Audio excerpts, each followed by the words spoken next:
गरज नाही, माझा रंग पांढरा आहे, जो कोणत्याही रंगाला टीका करतो. पांढरा रंग सगळ्यात चांगला स्वच्छ असतो. हो का, मी पण आज पांढरा शुभ्र काढलेलं आहे.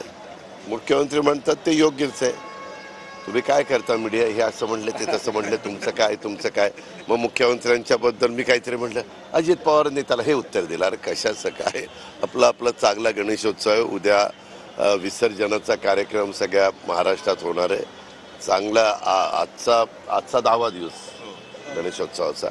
10 दिवस चांगल्या पद्धतीनं गेलेले आहेत. सगळीकडे भाविकांचा उत्साह बघायला मिळाला. तुम्ही पण सगळ्या चॅनलवाल्यांनी अतिशय व्यवस्थितपणे, बऱ्याच लोकांना जाऊन दर्शन घ्यायला जमत नाही, रांगेत काही तास उभं राहायला जमत नाही, काही तब्येतीची काय परिस्थिती असते, काही बाहेर भागातले असतात आणि त्यांना एक आकर्षण असतं पुण्यातल्या काही गणपतींचं, मुंबईतल्या काही गणपतींचं. पण ते सगळं काम तुम्ही अतिशय उत्तम पद्धतीनं करताय. त्यांना घरात बसल्या दर्शन घडवण्याचं हे पण त्रिवार सत्य आहे. भुजबळांनी दावा केलाय की मनोज जरांगे पाटलांना दुसऱ्या दिवशी आज संपूर्ण लाठीचार्ज झाल्यानंतर दुसऱ्या दिवशी उपोषणाला बसवलं. ते राजेश टोपे आणि रोहित पवार यांनी.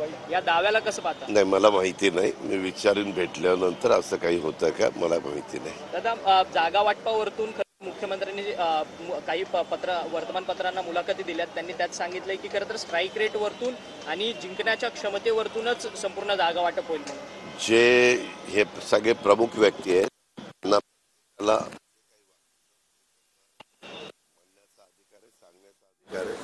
सगळेजण सांगतील आणि नंतर फायनल निर्णय. 2 टप्प्यात निवडणुका होतील असंही ते म्हणतात. मला काहीच माहित नाही. मी काही ज्योतिषी नाहीये. निवडणूक आयोगाशी मी काही बोललेलं नाही. निवडणूक आयोगाची प्रेस ज्यावेळेस आयोग लावतील त्यावेळेस आपल्याला सगळ्यांना कळेल. थोडी कळ काढा ना. सध्या आता गणेशोत्सव चाललाय, कुठलं दर्शन राहिलेलं असेल तर घ्या, बाप्पाला नमस्कार करा. त्याच्यामध्ये एवढं काय, तो त्यांचा अधिकार आहे ना, आपला अधिकार नाहीच आहे कुणाचा.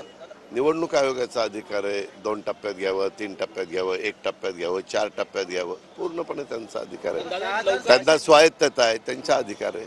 6,600 मेगावॉट वीज निर्मितीचं कंत्राट अदानीला मिळालेलं आहे. आधीच अदानीवरून काँग्रेस टीका करत असते आणि आता एक मोठं कंत्राट दिलं अदानीला मिळतं. हो का, कुठलंही सरकारमध्ये एखादं कॉन्ट्रॅक्ट करत असताना, कंत्राट निघत असताना काही नियम ठरलेले आहेत.